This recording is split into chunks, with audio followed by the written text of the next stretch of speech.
deciding the order, and ended up drawing the short straw, so to speak, and having spent the most amount of time. It's just after 11, and we'll be getting with you now. So I very much appreciate the graciousness of your patience. So thank you, sir.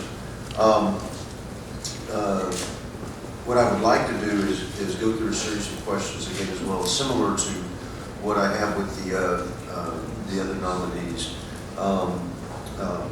So I know you're going to be familiar with the questions, so I won't belabor each question or explain them the way I have previously. But your thoughts on tuition, cost of tuition, getting tuition reduced, places where either tuition can be reduced, tethered to inflation.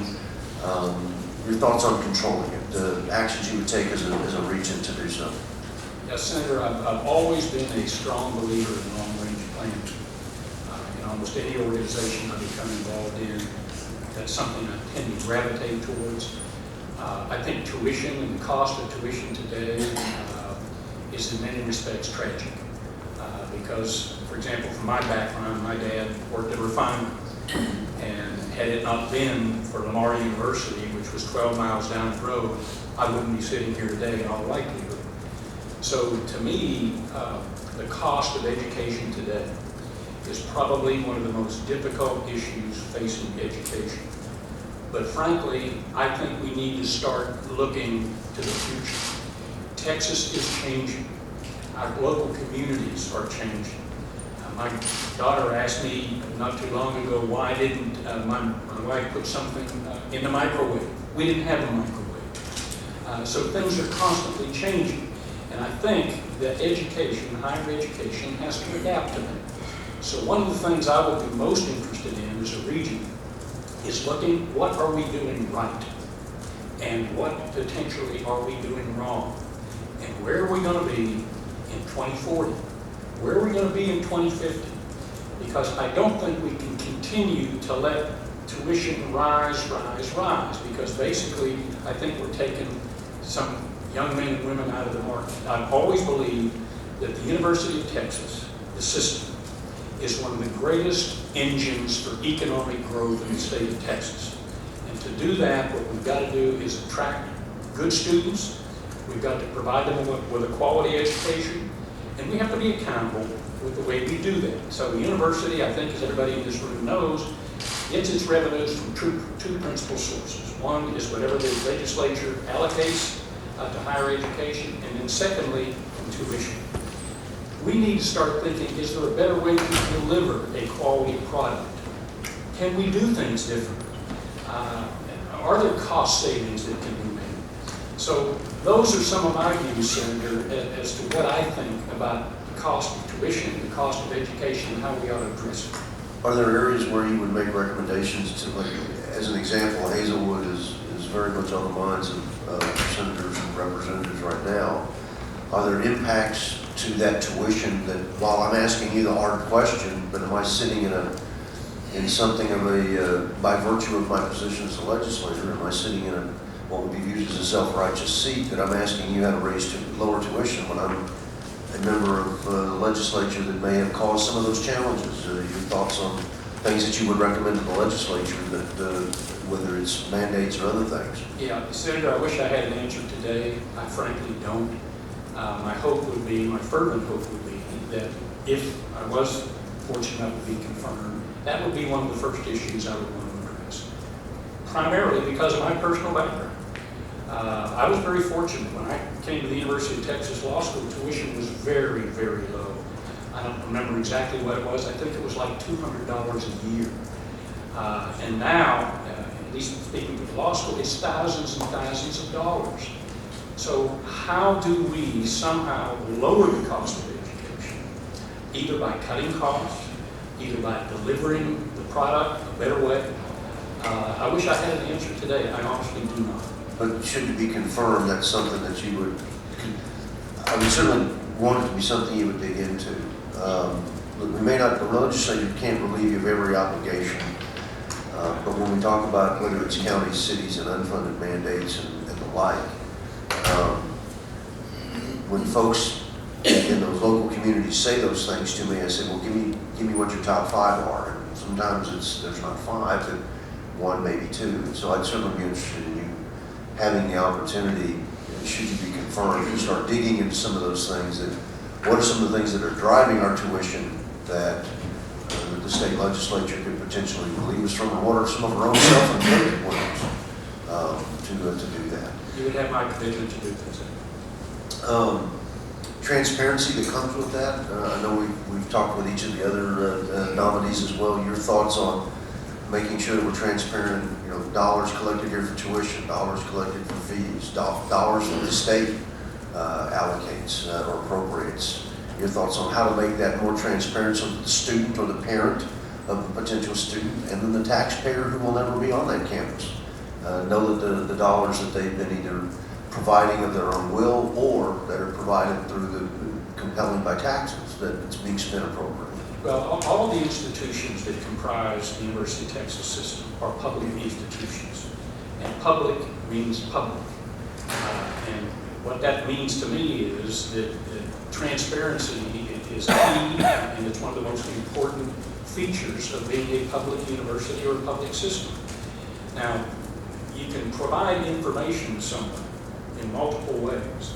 You've got to make it user-friendly. Because if you publish everything, a good argument can be made, you're not really publishing anything because nobody can find what it is they're looking for. So I think that if you're going to commit to transparency, which I do, you've got to make sure it's user-friendly as well, so that there are ways that people can look at that information and get the answers that they need. Your thoughts on outcomes-based funding, whether it's by a campus or by an individual college? Would you commit to looking at those things associated with funding outcomes and rewarding that success as opposed to rewarding or funding activity? Your thoughts on moving to models that's similar to TSTC and even some of the other systems are trying to look at and evaluate? Yeah, the short answer is yes, I would be receptive to that. There frankly has to be a better way than just simply saying you count the number of young men and women that are in an institution and that determines the amount of revenue that you get. There just has to be a better way. Well, I think that I like that question, and particularly your answer about there's got to be a better way, because in some ways it tethers to what Senator Taylor's. I've known him since he was, never mind. My apologies, Mr. Weiss. But it gets to whether it's graduation completion rates. Part of the challenge is, should we look at reducing the number of folks in freshman classes? Are we bringing in so many people knowing that there's going to be a large attrition rate? Because if you're rewarding activity, you're drawing down the dollars from the state based upon the activity, but there's not a realistic opportunity that all those folks are going to graduate. And so there's that normal fog or friction that comes with, well, we want to have as many qualified students as we can, graduate as many of them, knowing that each of them have various choices and options that they may exercise. And, hey, this isn't for me, I've changed my mind. Those kind of things that the university doesn't control. But in going to an outcomes-based education model, if for some things that looking at it for many others, you get to that model that says, or you get to a system that says, the number of people that we've brought in, there is a high density that we're going to get all those folks out, not because it's just the right thing to do for them, but the economic opportunities and advantages to the state of Texas. You're serving all the citizens of Texas by having that person graduate and be a productive member of society, paying taxes in a career profession of their choice that's well paid. So your thoughts on potentially reducing the number of incoming freshmen so that you don't have that accusation of just activity funding? Yeah, I generally agree with that, Senator. It seems to me that we've got to be careful that we don't keep someone who someone else determines has a low probability of graduating when that person doesn't believe that. That young student, I mean, he or she really wants to succeed and is willing to make the commitment. I think we're all aware of instances where somebody may not have the requisite mental skills to compete with people with very, very high IQs, but through hard work, they did it, and they were successful. So we've got to be careful we don't screen those people out. But if we see somebody that really doesn't show much interest, may not have the aptitude, doesn't show the ambition, well, then maybe the University of Texas system is not for them.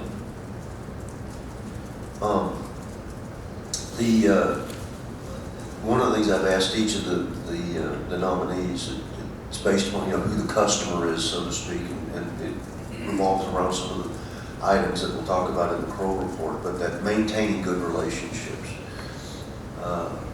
As much as I want a good relationship with boards of regents, legislature wants a good relationship. Your ultimate relationship is with whom, though? Who's your primary customer? Yeah, the primary customer, as I think the other nominees have said, is clearly the taxpayer. And I use that in a general sense because we're really talking about the students, because if they're not paying taxes, probably somebody in their family is. We're talking about patients at the medical institutions.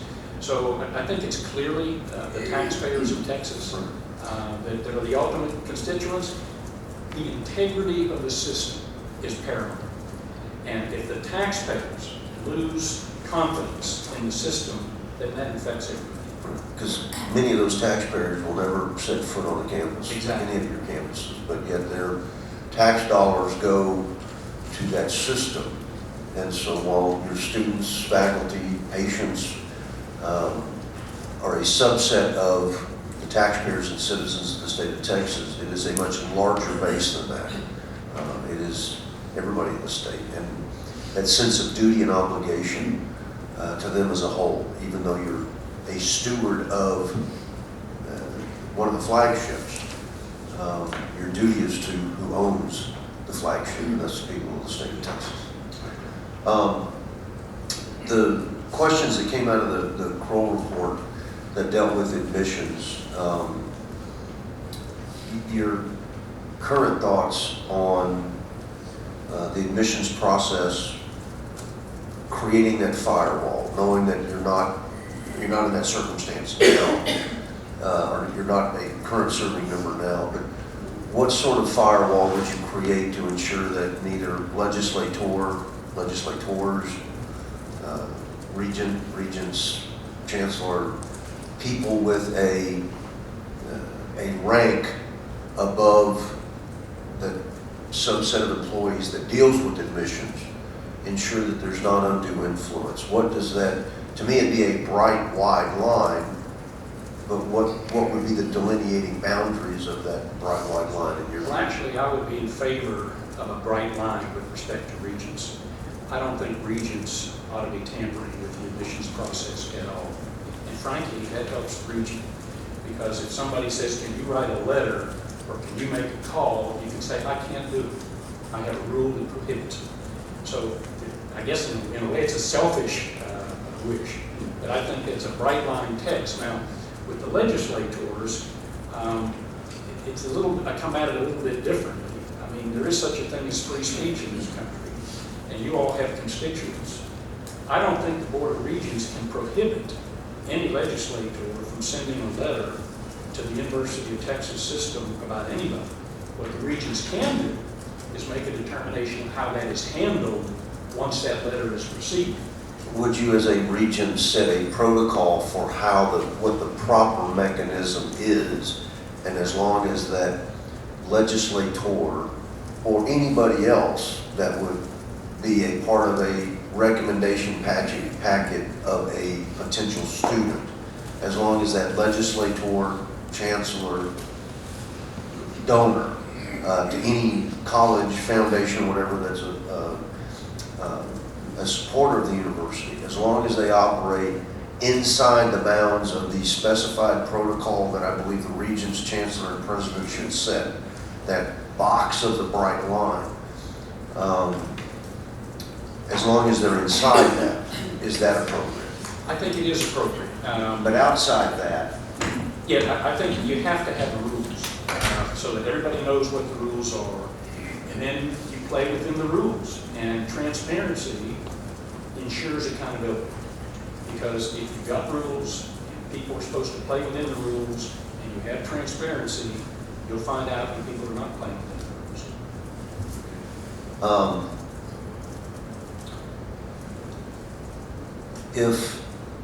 If the university president or the university admissions team says, just hypothetical, you've got 100 slots, and that's what the known competition is for available admissions to, whether it's law school, whether it's the freshman class, whatever school we're admitting. If the president of the university adds additional slots to that, should those be made public so that those that competed for the 100 that did not succeed in accomplishing or being part of that 100 get the opportunity to compete for any additional slots? Is the president or boards of regents morally compelled to ensure that there's open competition for all slots available to any potential student? If a number is set as part of the process, and then you change that number, you have in effect amended the process. And if you amend the process, everybody ought to be able to participate in that process, in my view. So it's made public. It's not there. There are not slots that are owned solely at the discretion of an individual leader within the university system that, based on the concerns laid out in the Kroll report, could be parlayed into either some sort of accusation of undue influence or favoritism to a particular student that could be potentially qualified, but may not have been as competitive, or in worst case, an unqualified student. Well, I think if you amended the process, everybody ought to be able to compete in that process. But that, in my view, does not mean that there ought not to be some limited discretion on the part of some decision maker, whoever it may be, the president, the dean, the admissions committee, whoever it may be, for unforeseen circumstances, for situations that are unique. And I think that's what the chancellor is trying to do, is to figure out what the best practices are at other universities, and that's something I would take a good hard look at and decide whether or not I thought they made sense or not. Do you have an example in mind of what that threshold would be between proper discretion of a president versus crossing the boundary of undue influence? Is there any example in your experience and knowledge that would give us an insight of what you define as the difference between discretion and undue influence? Well, for example, if you have somebody who is clearly a talented in the area of physics, somebody who's a prodigy, they don't like English and they don't like history, but they want to come to one of the University of Texas System's institutions.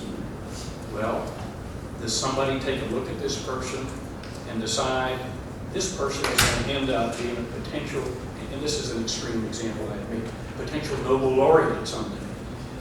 Or do you say, no, you didn't do well in history and English, and therefore you don't meet our grade threshold, and therefore the answer is no?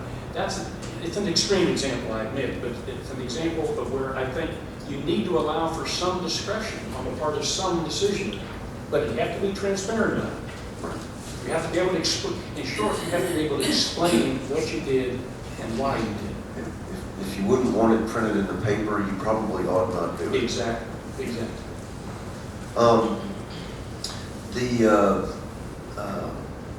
Let's talk contracts. I know that I've talked about that with all the different nominees, but particularly because of what's occurred in our State Health Services Directorate. And that's we're dealing with that challenge and that difficulty. So I certainly not making any indictment of the university systems and asking this question, but because it is a very large system, there's many contracts that the Board of Regents and the university systems with which they will participate in. Are there any circumstances that would compel a no-bid contract in your mind, and if so, what would those circumstances be? The only circumstance I can think of is if you have a situation where somebody has a patent. So in other words, they've had a monopoly on whatever it is you want to do or contract about. Other than that, I don't know of any situation where it ought not to be put up for bid. And let me expound on that comment, because last session we dealt with a bill that dealt with who writes the specifications of a contract, because we had circumstances where those that were writing the bids could write the bid in a way that it would specify a specific patented item that only a certain vendor has. And so if you're the vendor that also gets to write the contract or write the specifications, it puts you in a undue influence that was going on with some of the things associated with our public schools. Given, I think your example's correct, if you need something, would you take a hard look at ensuring that what is the compelling reason that this patented item, wanting to respect that as part of our constitutional protection for patents in Article 1, that we make sure that the need is written by people who are not affiliated with that patent and don't derive a profit or some sort of financial gain from writing a specification that uses a specific item to which they're tethered. Yeah, absolutely, and furthermore, I would want to know how the specifications were drafted. In other words, where did the input come from? Did it come from somebody in the agency? Did it come from somebody outside the agency? Is it a collaborative effort? If so, I'd want to know what the extent of the collaborative effort was, so you can see exactly whether you have a situation where the fox is guarding the hen house, so to speak. Your thoughts on, we've talked firewall, your thoughts on how to create that firewall, who would, recognizing that senior leaders will set a box, a policy box that says, here's how I want you to operate. But how do you create a firewall that ensures that once those senior leaders, i.e. regents, chancellor, president, have set the policy box for how admissions should be done, your thoughts on creating that firewall, what are those discretions, and against, who does that firewall protect to make sure that, I know that Chancellor McRaven's looking at this right now, but I want to get your thoughts on where you think that firewall ought to go based upon the experiences that we're seeing at UT and at the University of Illinois when this happened as a similar precursor to where we are now. Yes, Senator, I'm not sure I have enough information at the present time to make a comment on where to draw the line. A line clearly needs to be drawn. I would need to see the data. I need to see more information to decide, okay, we ought to have a limited firewall. No, we need an absolute firewall. So I need to see a little bit more data before I could decide, make a suggestion as to where to draw the line. Are there, given the current president is there till June 1st, and knowing that the fall admissions process is ongoing now, would you concur or non-concur with precluding current president from making any decisions about Q holds or anything else until after the new president is selected, new firewall is in place? Your thoughts on any limitations of the current president's power based upon what we've seen as evidence of a problem? Your thoughts on that? Again, I don't have a lot of information about that. I don't know information to somehow come to somebody's attention that there is a problem. I know Admiral McRaven seems to be digging into these issues, and so I would tend to defer to him based on what little I know at this point. And if for some reason there is some kind of a violation, I assume that future action can be taken. As an attorney, I know that you have a law firm, do a number of things that have been, a number of contracts that your law firm has, that whether it's with the UT system, of course, many other non-university related things. What's the best way for you to ensure that your fiduciary duty to your current employer as the partner in a law firm, or any other boards or any other financial interest you may have, will be subordinate to your fiduciary duty that you owe the citizens of the state of Texas and your potential role as a region?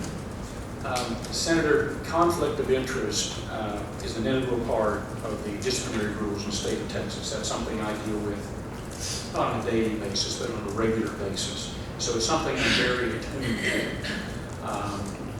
What I believe I have to do is, if I'm confirmed as a regent, I have to withdraw from the representation of the University of Texas or the University System, which means my law firm, not just me, just to avoid the type of problem you're talking about. Now, if there's something in the future that comes up where a client of mine somehow may be peripherally involved, I think it is incumbent upon me to disclose that to the other regents, to make certain that they know exactly what the situation is, and then in all likelihood probably refrain from ever participating in the discussion of the vote. When you say withdrawal, I use that term, or I take that term generally, not being I don't know if you mean it in a legal sense as an attorney, but my not being an attorney, I view it as a general sense. May I expand on it for a moment? In withdrawing, does that mean you're severing the decision-making or severing decision-making and financial benefit? As an owner of the law firm, even if you're not making any decisions with cases, I would assume that there is some sort of fiduciary benefit associated with your subordinate attorneys, even if you're not giving them any direction, whether it's cases are complete, services done, hours done, and the like, that there is some benefit that you would derive financially. Does withdrawal mean that you would sever both decisions, operational control, and financial benefit? Is that what that, a total demilitarized zone or demarcation between, to ensure that even if a subordinate lawyer is working on something for the university, you receive no financial benefit from it as a potential regent? That's exactly what withdrawal means in the way I explained it. Okay. The circumstances of the uncompensated, or I'm sorry, the deferred compensation and the favorable loan, that's similar to what came out of South Carolina back in the early 90s. And I know you're familiar with the Attorney General's report from December 31st, where you're cited in it 3 times. Now, I've read the report, and it cites you, I think, in more and cite, I mean, as not in a legal term, but in a generic way. It refers to you, I guess would be a better way to say that, on 3 occasions early on in the report about being the genesis of the idea of the forgivable loan program, and then those that carry it, like former Dean Sager and others. Do you believe that the perception of that favoritism surrounding the forgivable loan program, the deferred compensation, mortgage payment, and the like at UT Law reflect poorly on the state, and should it be investigated, and in particularly to ensure that there's either no illegality of law as well as no disparate impact of those faculty members that were disfavored and were not aware of the availability of that compensation? Let me try to answer the questions this way. The Law School Foundation was created in the 1950s by Dean Page Keaton, who is an icon in the legal profession, not only in the state of Texas, but nationally. He quickly perceived, after he became dean, that the University of Texas Law School, which he wanted to be one of the best law schools in the country, couldn't compete. He couldn't compete with law schools principally on the East Coast and also Stanford on the West Coast.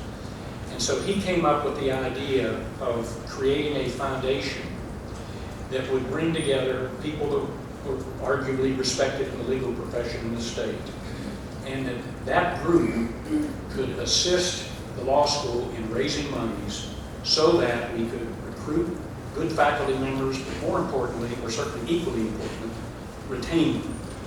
Because what was happening was that Texas would get some young faculty member. That faculty member would create their own reputation nationally. And then some law school would come in and say, how much are they paying? we'll do this, we'll do this, we'll do this. So that was Dean Keaton's idea. Frankly, his idea worked better than anybody ever anticipated, because what he wanted to do was to try to get a group, a third-party group, that could help the law school compete. And as a consequence, I think the law school has competed. Perhaps not as well as we would have liked, but certainly has competed reasonably well. And so some of these programs were really intended to meet what the competition was doing. Forgivable loans are not a novel idea. Other universities were doing it, other law schools were doing it. And so my